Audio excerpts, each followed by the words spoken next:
سورۃ العادیات بسم اللہ الرحمن الرحیم والعادیات ضبحا فالموریات قدحا فالمغیرات صبحا فاثرن به نقعا فوسطن به جمعا۔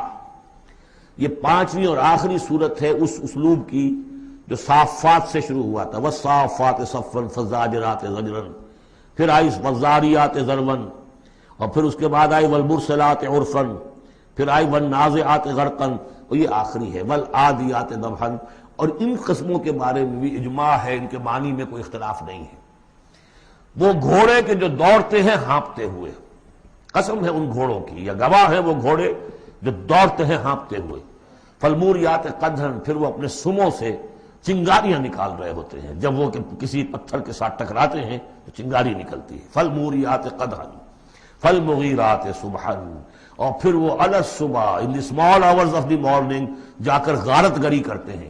یہ عربوں کا جو کلچر تھا، ان کی جو تہذیب تھی، لوٹ مار، اور لوٹ مار کے لیے ان کا وقت مقرر تھا small hours of the morning, جبکہ بہت سکون سے لوگ سوئے ہوئے ہیں، ٹھنڈی ٹھنڈی ہوا چل رہی ہوتی ہے، بہت ہی مریض کو ساری رات بھی اگر نیند نہ آئی ہو تو اس وقت آ جاتی ہے، وہ وقت ایسا ہوتا ہے۔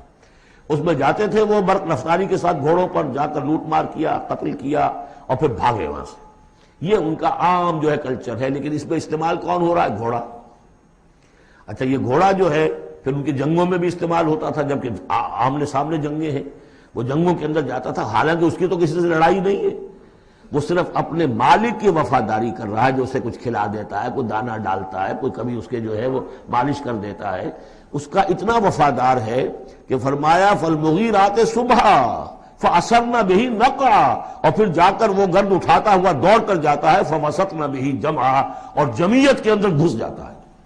آپ کو معلوم پچھلی زمانوں میں کیا ہوتا تھا، لے کر نیزہ اور یا کوئی اور شے جو ہے وہ سوار گھوڑے کو لے کر دوڑا ہے، کس میں؟ دشمن کے اندر صفوں میں گھس رہا ہے، اور تیر آ رہا ہے، گھوڑا مر رہا ہے، ہوتا ہے، تلوار لگی ہے، گھوڑا مر گیا ہے، تو گھوڑا یہ رسک کیوں لے رہا ہے؟ یہ ہے اصل میں اس صورت کی جو اصل مرکزی بات ہے، محض یہ بات، انسان جو اس کا مالک ہے اس کا خالق نہیں ہے، صرف یہ ہے کہ اسے دانہ ڈالتا ہے، اسے گھر پہ باندھتا ہے، اس کی سیوا کرتا ہے۔ اس صرف دانہ دینے اور سیوا کرنے پر اس کے اندر اتنی وفاداری ہے کہ وہ اپنے مالک کی ذرا سی ایڑ کی تھوڑی سی اس کا اشارہ ہوتا ہے اور ہوا کی طرح بات کرتا ہے، جہاں اس کو حکم ہوتا ہے وہ دوڑتا ہے، اپنی جان جوکھوں میں ڈالتا ہے۔ اب فرمایا ان الانسان لربہ لکنود، لیکن یہ انسان اپنے رب کا بڑا ناشکرا ہے۔ وہ جو کھلاتا ہے، پلاتا ہے، رزق دیتا ہے، جو خالق ہے، یہ وفاداری اللہ کے لیے انسان میں نہیں۔ کتے کی وفاداریاں دیکھو، گھوڑوں کی وفاداریاں دیکھو، ان میں کتنی وفاداری ہوتی۔ والعادیات ضبحا فالموریات قدحا فالمغیرات صبحا فاثرن به نقعا فوسطن به جمعا ان الانسان لربہ لکنود۔ کنٹراسٹ، ایک اس کا طرز عمل ہے، ایک اس انسان کا طرز عمل ہے۔ وَإِنَّهُ عَلَىٰ ذَلِكَ لَشَهِيدٌ بَلِ الْإِنسَانُ عَلَىٰ نَفْسِهِ بَصِيرًا، سورہ قیامہ میں جو ہم نے پڑھا ہے اسے خود بھی معلوم ہے کہ میں ناشکری کر رہا ہوں۔ وَإِنَّهُ لِحُبِّ الْخَيْرِ لَشَدِيدٌ، لیکن یہ مال اور دولت کی محبت میں بہت شدید ہو جاتا ہے، مال اور محبت کی دولت کی وجہ سے حرام حلال کی تمیز ہٹا دیتا ہے، حالانکہ اس کا نفس ملامت کرتا ہے۔ لا اقسم بیوم القیامہ ولا اقسم بالنفس اللوامہ، وہ اللہ تعالیٰ کی نشانیوں میں سے ایک نشانی ہے انسان کے اپنے اندر۔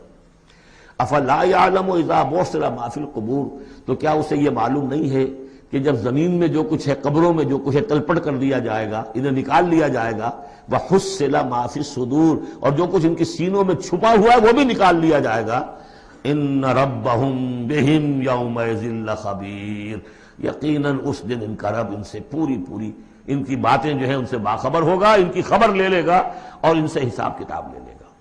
اللہم ربنا حاسبنا حسابا یسیرا، ان صورتوں کے آخر میں یہ دعا، اللہ تعالی ہم سے آسان حساب لیجو۔